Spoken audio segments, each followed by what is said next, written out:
Kota itu tidak pernah benar-benar tidur.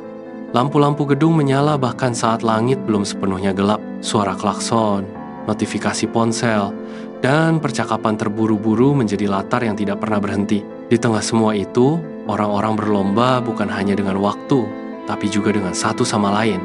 Di salah satu gedung tinggi, di lantai 12, ada sebuah perusahaan teknologi yang sedang berkembang pesat. Tempat itu dipenuhi orang-orang ambisius. Semua ingin naik cepat, semua ingin terlihat. Di antara mereka, ada dua orang yang sangat berbeda.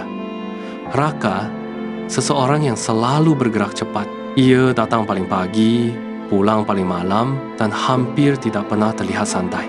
Tangannya selalu sibuk entah mengetik, menelepon, atau menunjuk layar sambil memberi instruksi. Orang-orang mengenalnya sebagai sosok yang sigap. Tapi di balik itu, ada sesuatu yang sering luput dilihat. Pikirannya jarang benar-benar tenang. Hal kecil bisa membuatnya gelisah. Email yang belum dibalas membuatnya resah. Target yang sedikit meleset membuatnya panik. Ia hidup dalam kecepatan dan kecepatan itu perlahan menggerus kejernihan. Di sisi lain, ada Ardi. Ia tidak menonjol, tidak pernah berbicara lebih dari yang perlu, tidak pernah terlihat terburu-buru. Bahkan saat deadline mendekat, ia tetap berjalan dengan ritme yang sama. Beberapa orang menganggapnya lambat, beberapa menganggapnya tidak ambisius, dan sebagian lagi bahkan tidak benar-benar memperhatikannya. Namun, ada satu hal yang berbeda. Ardi jarang melakukan kesalahan, hari-hari yang berbeda. Setiap pagi, Raka langsung membuka laptopnya dengan cepat, membaca email satu persatu, dan seringkali menghela napas panjang. Kenapa ini belum selesai? Kenapa klien ini banyak maunya? Kenapa tim lambat sekali? Pertanyaan-pertanyaan itu terus berputar di kepalanya. Sementara itu, Ardi datang, duduk, menyalakan komputer, lalu diam sejenak. Ia tidak langsung bekerja.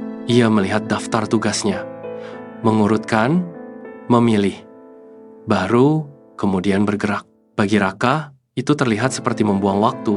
Kalau kamu kebanyakan mikir, kerjaan nggak akan selesai, kata Raka suatu hari. Ardi hanya tersenyum tipis. Kalau kita nggak mikir dulu, bisa jadi kerjaannya selesai, tapi salah. Raka mendengus pelan. Ia tidak terlalu memikirkan itu. Baginya, yang penting adalah kecepatan, tekanan yang meningkat. Beberapa bulan berlalu, dan perusahaan mulai mendapatkan proyek besar dari klien internasional. Semua orang tegang, target tinggi, waktu sempit. Kesalahan kecil bisa berdampak besar. Raka justru semakin hidup dalam situasi itu. Ia berbicara lebih cepat, berjalan lebih cepat, bahkan mengetik seolah-olah dikejar sesuatu yang tak terlihat. Namun, semakin cepat ia bergerak, semakin sering ia salah. File yang salah dikirim, instruksi yang berubah-ubah, keputusan yang diambil tanpa dipikir matang. Tim mulai kewalahan mengikuti ritmenya. Di sisi lain, Ardi tetap sama. Ia tidak terlihat terburu-buru, tapi setiap langkahnya terasa tepat. Ia jarang berbicara dalam rapat, tapi saat ia bicara, semua orang mendengarkan. Bukan karena ia keras, tapi karena apa yang ia katakan selalu jelas. Hari yang mengubah segalanya. Lalu datanglah hari itu. Hari ketika semuanya runtuh, hampir bersamaan. Sistem perusahaan tiba-tiba mengalami gangguan besar. Data penting hilang, server utama tidak bisa diakses. Klien mulai mengirim pesan, dan bukan pesan yang ramah.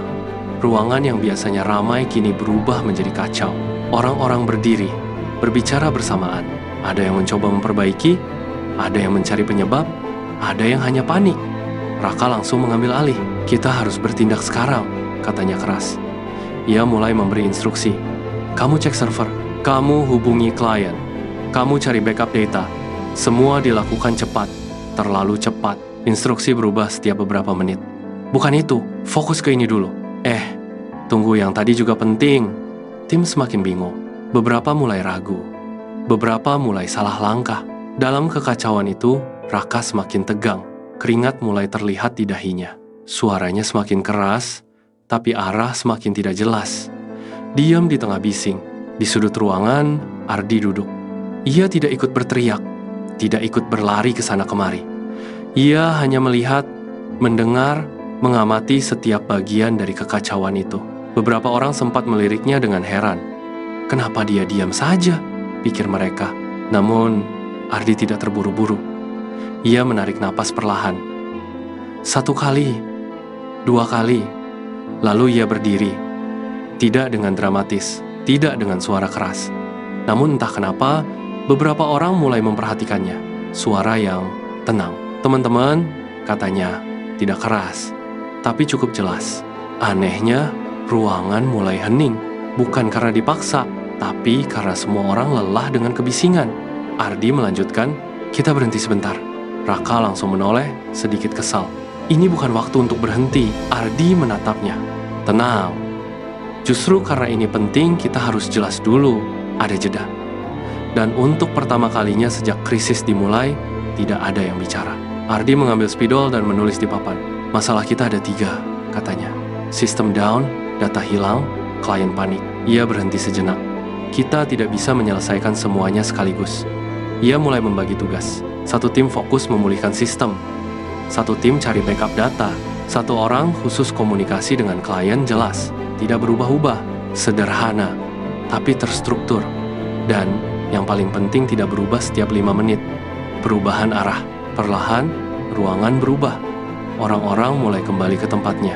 Tidak lagi berlari tanpa arah. Tidak lagi berbicara saling tumpang tindih.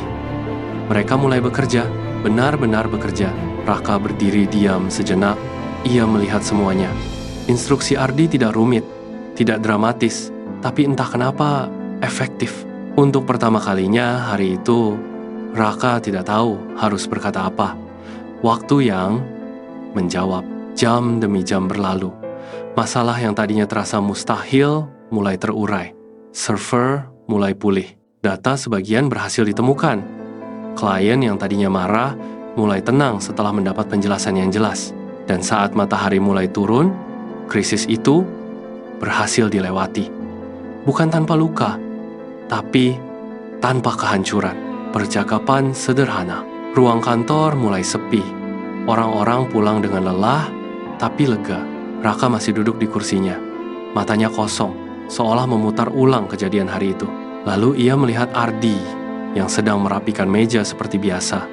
Tidak ada ekspresi bangga, tidak ada gaya pahlawan. Raka berjalan mendekat. Katanya pelan. Ardi menoleh. "Gimana caranya kamu bisa setenang itu?" tanya Raka. Tidak ada nada sinis. Hanya rasa ingin tahu. Ardi tersenyum tipis. "Bukan karena aku tidak panik," katanya. Raka mengernyit. "Maksudnya?" "Aku juga panik," jawab Ardi. "Tapi aku tidak langsung mengikuti paniknya." Raka terdiam. Ardi melanjutkan. "Kalau air bergelombang, kamu tidak bisa melihat dasar. Kalau pikiran kita ikut bergelombang, kita tidak bisa melihat masalah dengan jelas." Ia mengambil tasnya. "Kadang yang kita butuhkan bukan bergerak lebih cepat," katanya lagi, "tapi berhenti sejenak supaya kita tahu harus bergerak kemana." Perubahan yang pelan. Hari-hari setelah itu tidak langsung berubah drastis. Raka masih cepat, masih aktif, masih ambisius. Namun ada sesuatu yang berbeda. Saat menerima tekanan, ia mulai berhenti sebentar, menarik napas, melihat ulang. Tidak selalu berhasil. Kadang ia kembali panik, kadang kembali terburu-buru.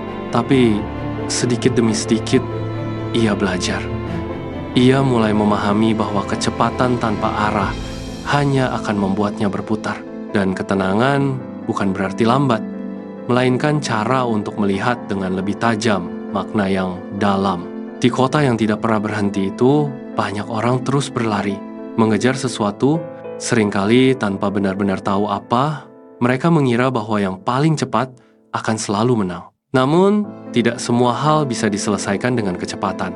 Ada hal-hal yang justru membutuhkan kejernihan.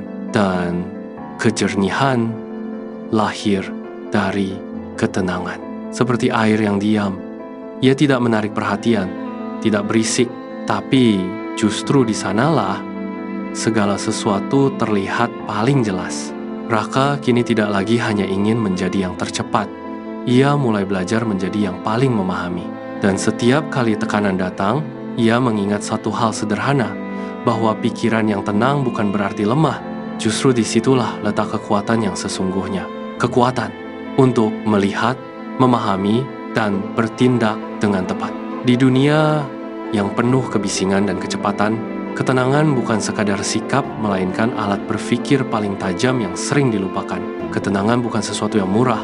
Ia sering datang setelah kita melewati kegagalan, kehilangan, dan rasa kecewa yang harus ditanggung sendiri, sampai akhirnya kita belajar untuk kuat dan bertahan.